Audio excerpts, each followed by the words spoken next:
ఈ మధ్య కాలంలో అంటే ఇప్పుడు 4 years అయిపోయింది ఇది జరిగిపోయి, సడన్ గా పాపులారిటీ కోసం మీరు మళ్ళీ ఈ విషయాన్ని రైజ్ చేశారని చెప్పి జనాలు అంటారు. పాపులారిటీ కోసం అసలు ఈ గుడి ఆల్రెడీ ఎక్కడో అందరికి ప్రచారం అయిపోయింది గుడి. ఈ తర్వాత మేము డిస్టర్బ్ చేసుకోవాలి. విషయం తెలుసో తెలియదో లాస్ట్ ఇయర్ శివరాత్రికి పోలీస్ వాళ్ళ వల్ల కూడా కాలేదు 3 to 4 lakhs మెంబర్స్ భక్తులు. మొన్న కార్తీక పౌర్ణమి రోజు నవంబర్ 15th రోజు మొత్తం ట్రాఫిక్ ఎక్కడెక్కడో జామ్ అయిపోయి మాకు 100 calls. సో విషయం ఏమంటున్నామంటే అర్థం చేసుకోవాలి జనాలు. సో ఇక్కడ జరిగేది మేము మా ప్రచారం అవసరం లేదు, మేము ఇక్కడ డబ్బులు ఎక్స్పెక్ట్ చేయనప్పుడు మేము మాకు ప్రచారం ఎందుకు చేసుకుంటాము, అవసరం మాకు డబ్బులు ఎక్స్పెక్ట్ చేస్తే కదా. ఈ రోజు వరకు బయట బోర్డు ఉందా మీరేమన్నా? బయట ఒక గుడి బోర్డు రాసుందా చెప్పండి, ఎక్కడైనా సైన్స్ ఉన్నాయా పలానా అర్ధనాదేశ్వరుల గుడికి పోవాలని చెప్పి? సో ఇక్కడ ఇప్పుడు ఎంటర్ అయ్యిండ్రు కదమ్మా, ఏదైనా బోర్డు చూసిండ్రా, అర్ధనాదేశ్వర టెంపుల్ రోడ్డు పైన చూసిండ్రా? మాకేం అవసరం? కన్ఫ్యూజ్ అయ్యొచ్చు. ఉంటే అనుమానం పెట్టుకుంటాం కదా గుడి ప్రచారం చేసుకోవడానికి. అమ్మ మేము పిచ్చి పిచ్చి మాటలు చెప్పి ఏదో యూట్యూబ్ ఛానల్లో మాకు ఏదో వ్యూస్ వచ్చి మాకేదో డబ్బులు రావాలనే మా ఆశ కాదు. ఇంత పెద్ద గుడి కట్టినాం, ఇంత మెయింటెనెన్స్ చేస్తున్నాం, మేము ఇక్కడ నుంచి నిజం తీసుకురావాలి. సైన్స్ ఇప్పుడు వేదాలంటే సైన్స్ అంటాం మనం, మన సైన్స్లో నుంచే వేదాలు, మనం వేదాల నుంచే సైన్స్ వచ్చిందని చెప్తున్నాం. ఆ వేదాన్ని సైన్స్ ప్రకారంగా చూడమని చెప్తున్నాం, కానీ మూఢనమ్మకం ప్రకారంగా చూడకండి. మేము చెప్పేది అదొకటే. సో ఇక్కడ మేము ఏమంటున్నాం అంటే పీరియడ్స్ అనేది తప్పు ఎక్కడని రాయలేదు వేదాలలో. అగర్ నిజంగానే మాకు తెలియకపోవచ్చు, మేము చూడకపోవచ్చు, ఎక్కడైనా వేదాలలో రాసి ఉంటే మా ముంగడి తీసుకురండి, మీరు చెప్పింది మేము చేస్తాం ఇద్దరం. కానీ అప్పటిదాకా మేము ఒప్పుకునేది లేదు.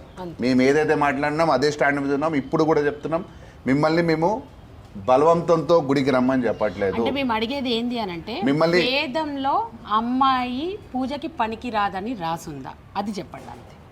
మిమ్మల్ని అందరిని అడిగేది అదొకటే. పీరియడ్స్ తప్పని కూడా కాదు, వేదంలో 4 వేదాలలో అమ్మాయి పూజకి పనికి రాదని, అమ్మాయి పీరియడ్స్ లో ఉన్నప్పుడు పూజకి పనికి రాదని రాసుందా? చాలా మంది సోకాల్డ్ పీపుల్ ఏదో ఇన్ని రుద్రాక్షలు వేసుకోనో లేకపోతే బొట్లు ఇంత పెట్టేసుకోనో వచ్చి పెద్ద పెద్ద వీడియోలు చేస్తున్నారు. నాకు ఎన్నో ఉపదేశాలు చేయడానికి, లెంపకాయలు వెయ్యాలి, కొట్టాలి దాన్ని, అది ధైర్యం ఉన్న వాళ్ళు ఎవరైనా సరే, అది ఆడగాని మొగగాడి, నేను ఇక్కడే ఉంటా, తీసుకొచ్చి నాకు చూపియండి. మనం ఒక ఇల్లు కట్టుకుంటామమ్మా, ఇల్లు కట్టుకున్నప్పుడు ఫస్ట్ భూమి పూజ చేస్తాం. అక్కడ ఏం పెడతాం? యంత్రం పెడతాం. యంత్రం పెట్టే పూజ చేస్తాం కదా. ఎందుకోసం అని యంత్రం పెడతాం? పాజిటివ్ ఎనర్జీస్ కోసం పెడతాం. ఆ తర్వాత ఇంట్లో ఎవరు ఉంటారు? మనమే ఉంటాం. అంటే ఆడవాళ్ళు ఉండరా? ఉంటారా? ఉండరా? వాళ్ళకి మంత్లీ పీరియడ్స్ వస్తాయా రావా? వస్తాయి కదా. అంటే ఇప్పుడు ఆ యంత్రము పెట్టింది రైటా రాంగా ఇంట్లో? ఇప్పుడు గుడిలో యంత్రానికి శక్తి ఉంటుందా అంటున్నారు, మీ ఇంట్లో పెట్టుకున్న యంత్రానికి శక్తి ఉంటుందా? ఉండదా? ఖచ్చితంగా ఉంటుంది. ప్రతిష్ఠ చేసే కదా యంత్రాన్ని. మరి అప్పుడు అది తప్పు కాదా? ఇక్కడికి వస్తేనేమో అమ్మాయికి అట్లా అవుతుంది. మరి ఎవ్రీ మంత్ అమ్మాయి ప్రాబ్లం ఫేస్ చేస్తుంది కదా. అట్లయితే సైంటిఫిక్గా అసలు యంత్రమే పెట్టొద్దు కదా, మరి ఇంట్లో పెట్టకూడదు కదా. ఎవరెవరో చెప్తున్నారు, ఎన్నో యంత్రాలు పుట్టుకొచ్చినాయి. ఇప్పుడు దేవుడి గుడిలో పెట్టుకొని పూజ చేయండి అమ్మా, ఇంట్లో పూజ గదిలో పెట్టుకోండి అని చెప్పి ఇన్ని యంత్రాలు చూస్తున్నాం మనం.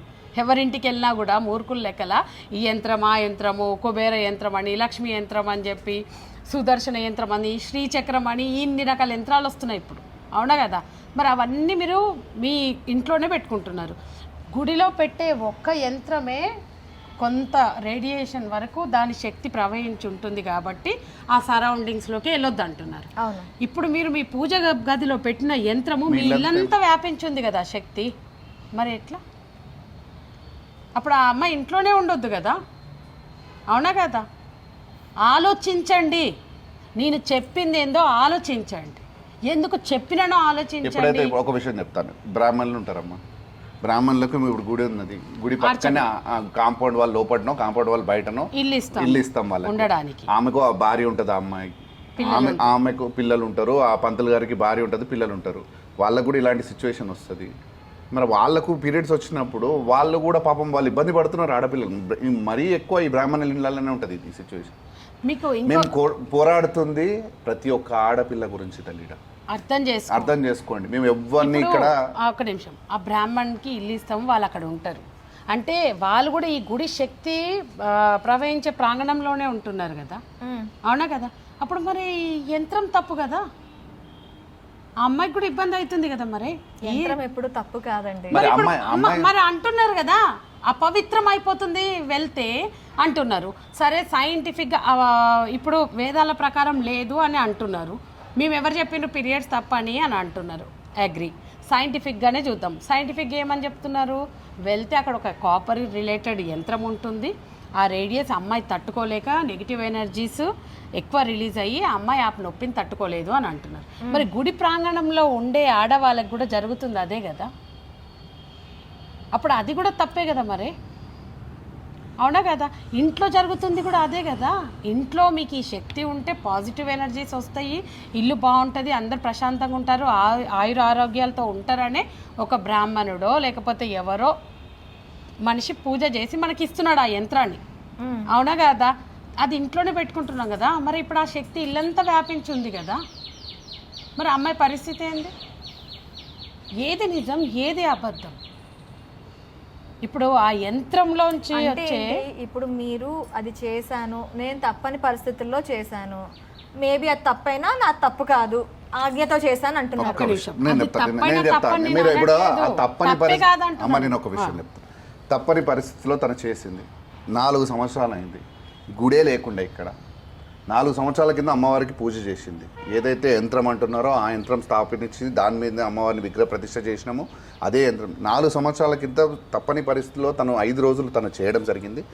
జరిగిన తర్వాత ఇంత పెద్ద కార్యం చేసినాం.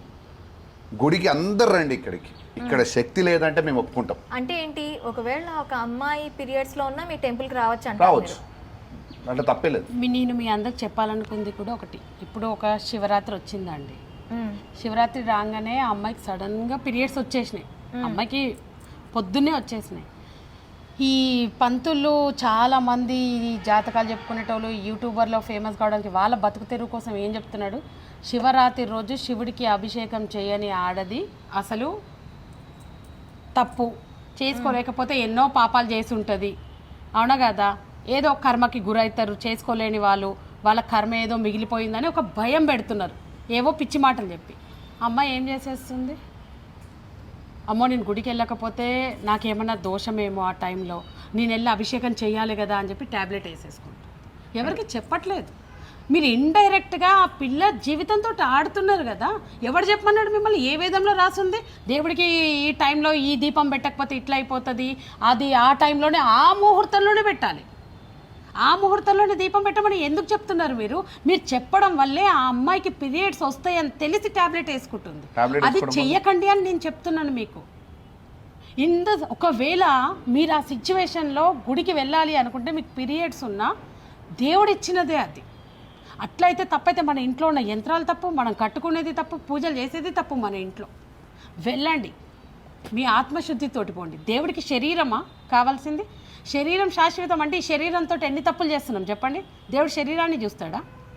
లోపల ఉన్న నీ మనసుని చూస్తాడా? నీ ఆత్మశుద్ధిని చూస్తాడా? నేను బయట ఒకటి చెంప మీద లాగే కొట్టొచ్చి ఇక్కడికి వచ్చి అమ్మ నేను చాలా ఆత్మశుద్ధితో వచ్చిన తల్లి, చాలా పవిత్రంగా ఉన్నాను తల్లి, నాకు ఈ వరమి ఆ వరమి అంటే దేవుడు చూస్తలేడా? దేర్ ఈజ్ కర్మ. కాలం అనేది కర్మ. తను చెప్తుంది కూడా అదే. తను ఒకవేళ అందరూ ఇది అంటున్నారు, ఇప్పుడే నీకేం జరగదు, కొద్దిసేపు ఆగు, కొన్ని రోజులు ఆగు, కుష్టి రోగం వస్తుంది, ఇది అవుతుంది, అదే. I'm ready. నేను తప్పు ఉద్దేశంతో చేయలేదు. నేను చేసేటట్టు చేసింది ఎవరు? ఈ మూర్ఖమైన మనుషులు కాదా చెప్పండి? తప్పేముంది అందులో? నేను చెప్పాలనుకుంది అదే. అమ్మ మీకు ఒకవేళ గత్యంతరము లేక మీ ఇంట్లో అన్నీ ఏర్పాటు చేసుకొని సడన్గా పీరియడ్స్ వస్తే అమ్మ ఆజ్ఞతోనే అది వచ్చింది. అమ్మ మిమ్మల్ని ఆ రకంగానే చెయ్యమని అడుగుతుందనే ఉద్దేశం. ఒక విషయం మేము క్లియర్గా చెప్తున్నాం, ఇక్కడ గుడికి రావద్దనే సిస్టమ్ ఏ వేదాలలో లేదు. ఫస్ట్ థింగ్, ఏ శాస్త్రాలలో కూడా రాయలేదు. ఏదైతే ఈ సైన్స్ ఇది అది ఏదో చెప్తా ఉన్నారు, అది అంతా మేము ఒకటే విషయం చెప్తున్నా. ఈ బయట సమాజంలో ఉన్న ఏదైతే అపోహ, గుడికి పోవద్దు అమ్మాయి, పీరియడ్స్ వచ్చినప్పుడు పూజలు చేయకూడదు, దీనివలన ఏమైపోయిందంటే ఆడపిల్లలలో ఒక టైప్ ఆఫ్ భయం. ఇంట్లో పాపం ఆ పీరియడ్స్ వచ్చినప్పుడేమో 5 రోజులు ఆ ఇబ్బంది ఉంటుంది, అక్కడ పూజ చేసుకోకపోతే ఏదో జరిగిపోతుంది అని అదొక టెన్షన్ ఉంటుంది. అదో టెన్షన్ వల్ల ఏం చేస్తారంటే ఆమె పిల్లకు ఈ నెల ఆఖరికి పీరియడ్స్ ఉంటే ఒక 5-6 రోజుల ముందే టాబ్లెట్ వేసుకోవడం వల్ల ఆ పూజ చేసుకుంటుంది బాగానే ఉంది. మరి ఆ పీరియడ్స్ టైంకి అయితే పూజ చేస్తుంది బాగానే, తనలో అది ఉండిపోయింది కదమ్మా. మరి అప్పుడు మైల కాదా అది? అది మైల కాదా? అది తప్పు కాదా? చెప్పట్లేరు ఎందుకు వీళ్ళందరూ? అది మైల కాదా తల్లి? పంతులే చెప్పేస్తున్నాడు ఏముందమ్మా ఇబ్బంది ఏమైనా ఉంటే. నేను ఒక కర్ణాటకలో ఒక ఊర్లోనంట ఎంత ఎంత మూర్ఖత్వం చూసినాం. ఊరి బయట ఒక ఇల్లు కట్టి ఊరు వాళ్ళంతా కలిసి కట్టుకున్నారు, ఇల్లు కట్టుకున్నారు. ఊర్లో ఎవ్వరికి పీరియడ్స్ వచ్చినా ఆ అమ్మాయి అక్కడికి వెళ్ళిపోవాలంట. 5 రోజులు అన్నం వండేసి అక్కడనే వండుకొని తినేసి రావాలంట. ఎక్కడ ఏడ అడవిలో బతుకుతున్నాం అమ్మా మనం చదువుకున్నాం కదా. ఇంత డెవలప్ అయినామని చెప్తాం. స్టిల్ ఇవాళ మాకు ఎన్నో ఇట్లాంటి ఇన్ఫర్మేషన్స్ ఎన్నో వస్తున్నాయి బయట. ఇప్పుడు కొంతమంది చెప్తారు ఆడపిల్లనంట పీరియడ్స్ వస్తే ఇంట్లో వంటింట్లో పడుకోబెడతారంట, పక్కకి ఇంట్లోకి రావద్దు అని అంటున్నారు. మాకు మా లాయర్ గారు ఒక ఆమె ఉన్నది, నా కూతురు. ఆమె ఫస్ట్ ఏం చేసిందంటే మమ్మల్ని ఏదో వీడియో చూసి నువ్వు తప్పు చేస్తున్నావు కదమ్మా అని మాకు ఫోన్ చేసింది. సో తర్వాత మేము ఒక వీడియో పంపించినాం. అసలు నా కూతురుతో కూడా నేను అదే బిహేవ్ చేస్తున్నా నేను అంటుంది ఆమె. నేను కూడా ఒక పూజ ఉంటే ఆమె తీసుకుపోలేదు, ఆ పిల్ల ఏడ్చుకుంటే ఇంట్లోనే ఉంది, అన్నం పెట్టేటోడు లేకుండా ఆమెకు. ఏది ముట్టుకోద్దని చెప్పి వచ్చేదాకా అన్నం తినకుండా ఉంది మా పాప. సో సమాజంలో ఉన్న ఈ ఏదైతే భావన ఉంది కదమ్మా, అది పిల్లల మీద చాలా స్ట్రెస్ ఫీల్ అవుతున్నాం. టాబ్లెట్లు చిన్న పిల్లలకు టాబ్లెట్లు వేయడం వల్ల హార్మోనల్ చేంజెస్ వచ్చి పీసీఓడి ప్రాబ్లమ్స్ వస్తున్నాయి. పీసీఓడి ప్రాబ్లమ్స్ రావడం వల్ల పిల్లలు పుట్టడానికి కారణమైంది. ఈరోజు మనం చేస్తున్న తప్పేందో తెలుసా? వీళ్ళంతా మూర్ఖులు మాట్లాడుతున్నాం, సృష్టి కార్యాన్ని ఆపుతున్నాం. మనిషి పుట్టకపోతే ఈ సృష్టి ఉందామా?